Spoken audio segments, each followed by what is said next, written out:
Warabi-Hime, ou melhor, Daki, é a personagem que nós vamos falar hoje, mas ela não vai estar sozinha. Você quer entender um pouquinho mais sobre o Oni que aparece neste arco do Distrito do Entretenimento de Kimetsu no Yaiba, Demon Slayer? Então continua até o final desse vídeo para você entender um pouquinho mais sobre a história desta personagem e de um outro certo personagem que talvez vocês não conheçam ainda. Olá meus queridos, eu sou o Avalon das páginas Avalon Geek e estou com mais um vídeo de Kimetsu no Yaiba aqui no canal. Se você não conhece o canal, chegou aqui pela primeira vez, já está super convidado a se inscrever, a dar uma olhadinha nos vídeos, nos conteúdos que a gente fala de vários animes e mangás por aqui. Inclusive está convidado a ver os vídeos que nós já fizemos de Kimetsu, falando um pouco sobre o Muzan, também um pouquinho sobre como seria essa segunda temporada. Inclusive acertamos várias coisas, eu estou muito feliz com o que está acontecendo. Mas o vídeo de hoje é justamente para nos apresentar a personagem que vem aterrorizando, causando verdadeiras intrigas e medo, um questionamento, aquele ar de tensão que nós estamos vendo no Distrito da Luz Vermelha. Nós vamos falar hoje sobre Daki e Gyutaro, que são os principais vilões do arco do Distrito do Entretenimento, sendo capazes de destruir boa parte da cidade neste arco do anime, inclusive matar muitas pessoas e dar bastante trabalho aos nossos protagonistas que estão sendo acompanhados nessa jornada pelo Hashira Tengen Uzui, o Pilar do Som. Mas o mais importante aqui é você saber que obviamente vão haver spoilers à medida que eu for avançando com este conteúdo no vídeo, porque eu vou contar justamente para vocês a história de Daki e de Gyutaro, que é inclusive um personagem que talvez vocês nem saibam quem é e eu já tô falando aqui que ele está relacionado com ela. Então, preparados ou não, vamos começar. Antes de começar a contar um pouquinho sobre a história desses dois, é importante nós já sabermos o nível de poder deles. Daki é responsável por matar 7 Hashiras. Algo impressionante, mas não tão impressionante quanto Gyutaro, que foi capaz de matar 15 deles. Ou seja, juntos os dois totalizam 22 pilares assassinados pelos seus grandes poderes Oni. Mas vamos começar justamente falando quem é Daki. Warabi-Hime é na verdade o disfarce de Daki como uma espécie de Oiran. Uma mulher de luxo, se é que vocês me entendem, que presta alguns serviços no Distrito da Luz Vermelha. Inclusive, gerou algumas polêmicas sobre o que fariam para adaptar o anime neste cenário. Mas enfim, falando de Warabi-Hime, uma pessoa bastante bonita, luxuosa e que atrai uma série de clientes pela sua aparência e também pelo seu comportamento. O andar dela é bastante sedutor, o olhar, nós conseguimos ver um ar de sedução, mas também um ar de superioridade, o que justifica um pouco o comportamento dela com outras serviçais, com outras mulheres que trabalham à sua volta. Ela é conhecida inclusive pela sua personalidade cruel, sendo capaz de torturar psicologicamente, às vezes também fisicamente, e amedrontar mulheres à sua volta. É claro que essa questão física não é de conhecimento público, né? A gente descobre enquanto assiste o anime. Warabi-Hime era bastante respeitada e temida pelas casas ao redor, não apenas pela casa qual ela trabalhava, qual ela era uma das principais mulheres, e parecia não se importar muito com a intervenção dos caçadores de Oni naquele distrito. Muito pelo contrário, sendo uma Oni bastante poderosa, uma das luas superiores, ela inclusive não se preocupava que os Hashiras viessem até ela, porque ela já tinha matado 7 mesmo, Gyutaro tinha matado 15, então para ela era só mais alguém para ser morto pelos seus próprios poderes. Acontece que, como nós vimos recentemente no anime, a presença de Warabi-Hime começa a gerar alguns questionamentos pelo fato de que existe uma lenda, um comentário que circula pelo Distrito da Luz Vermelha de que anos atrás uma Oiran, que era bastante bela e também bastante cruel, acabava assassinando algumas pessoas.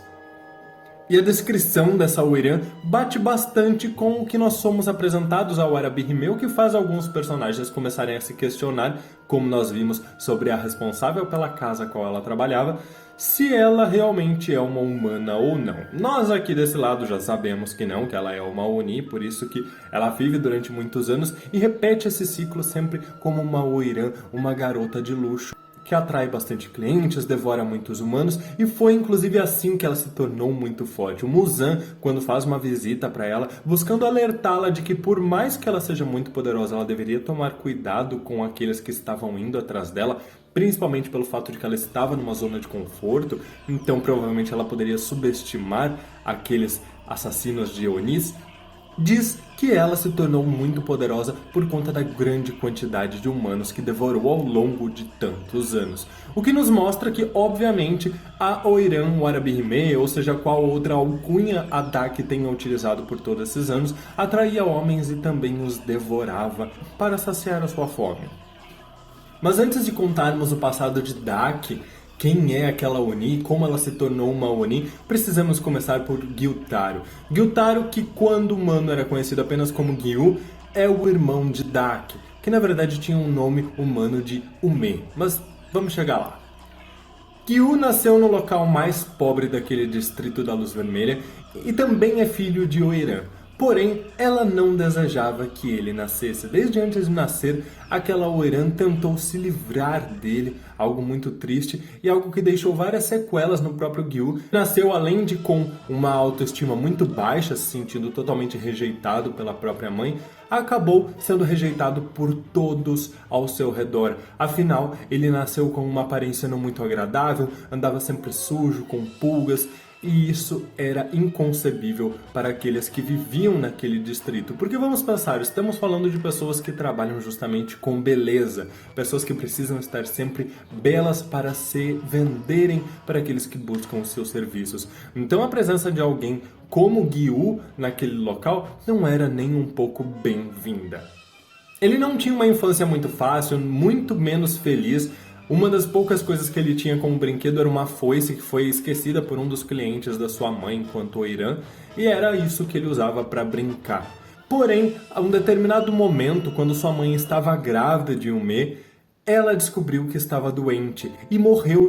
O que fez com que Gyu desejasse protegê-la. Afinal, era uma garota muito bonita, mais nova, indefesa. Gyu desejava dar o seu máximo para que Ume não sofresse o que ele sofreu. E é então que nós chegamos justamente a quem é Dak. Dak, que era conhecida como Yume em sua vida humana, viveu da melhor maneira que Gyu conseguiu proporcionar. Ela também viveu naquele ciclo vicioso do distrito, porém foi num atendimento a um cliente quando ela tinha apenas 13 anos, onde ela foi obrigada a atender um cliente, que ela acabou cegando ele com um grampo de cabelo justamente porque não desejava ter aquele tipo de envolvimento. Este cliente, que era um samurai, não ficou nem um pouco feliz, o que também não deixou feliz a dona daquela casa que havia oferecido Yume para o samurai. É então que Yume acabou sendo morta por eles, e como ato de vingança, Gyu, ao descobrir, assassinou os dois. Porém, não era bastante se vingar. Gyu se sentiu impotente por não ter conseguido salvar sua irmã enquanto viva e saiu pelas ruas do distrito pedindo ajuda com a irmã falecida no colo. Naquele momento que estava bastante frio e com neve, eles foram abordados pela segunda lua superior, Doma, que entregou seu sangue para os dois, dizendo que eles poderiam ter a imortalidade enquanto Onis, caso aceitassem. O Gyu se culpava muito por não ter conseguido proporcionar uma vida melhor para sua irmã, pois ela mesma chegou a exigir que ele fizesse algo quando os dois estavam mortos, em um processo de transformação para Onis. Nós vemos essa cena que é bastante emocionante, onde ela inclusive se arrepende de ser tão mimada e de colocar uma carga tão pesada nos ombros de seu irmão, que decide trilhar o caminho para o inferno, aceitando a proposta do Oni desde que pudesse manter a sua irmã salva. Então que Yume também decide fazer isso, não abandonando seu irmão. Ela pula nas costas dele e o abraça, assim como faziam em noites muito frias, onde eles tinham que usar o calor humano um do outro para sobreviver, e ambos trilham o caminho para as trevas, juntos, como se fossem um. Justificando pra gente como é que dois humanos, dois Onis, conseguiam dividir o mesmo corpo. E aí que a gente chega neste ponto, que é o fato de que Dak, a vilã deste arco do Distrito do Entretenimento, juntamente de Gyutaro, seu irmão, são o mesmo Oni que ocupam o cargo de Sexta Lua Superior. Os dois são um Oni em um. Por isso que é dito que Dak juntamente com Gyutaro, foi responsável por assassinar 22 Hashiras, mas ela foi apenas 7, enquanto ele 15. Isso inclusive justifica não apenas a força dos dois, que cresce quando se unem, como também o fato de serem tão poderosos que só podem ser derrotados caso a cabeça de ambos seja decapitada. Gyutaro é bastante mesquinho e invejoso, pois na sua vida ele sempre parecia pior do que qualquer outro à sua volta. E enquanto que Daki é orgulhosa e mimada, fazendo birras quando as coisas não saem como ela gostaria, sem contar que ela é bastante cruel. Daki, embora seja muito mais forte do que vários caçadores de demônio, tendo inclusive enfrentado Tanjiro na história, como vocês já podem ter visto, ela pode aumentar o seu poder ainda mais à medida que une o seu corpo com o de seu irmão, ganhando ainda mais poder caso ceda parte do controle do corpo para ele, onde os dois poderão controlar o corpo e se mover de forma mais rápida. É assim que Daki sofre algumas transformações, como nós vemos ao longo do mangá, e que serão apresentadas pra gente no anime se a gente continuar assistindo. Então eu quero logo ver como vão ficar essas transformações. A Daki de cabelo branco, a Daki com um terceiro olho, tudo isso envolvendo a sua união com o seu irmão. Inclusive essa visão do terceiro olho e a mobilidade são compartilhadas com Gyutaro. Ambos têm o poder sanguíneo, aquele Kikijutsu. O de Daki é basicamente a manipulação de faixas criadas pelo seu próprio corpo, como quem já está assistindo o anime já viu.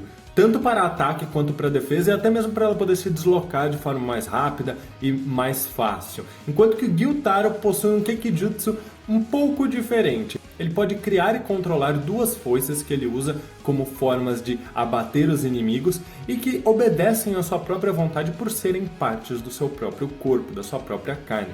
Inclusive, ele usa essas foices para a inserção de venenos do seu corpo nos inimigos. Isso, claro, além de todo aquele controle de carne e células que nós sabemos que os Onis, principalmente os mais fortes, no modo geral, são capazes de fazer. Meus queridos, é o que eu tinha para falar sobre Daki e Gyutaro para vocês. É um resumão da história dos dois. Eu espero que vocês tenham gostado, espero que estejam acompanhando e gostando do anime. Essa segunda temporada de Kimetsu está frenética.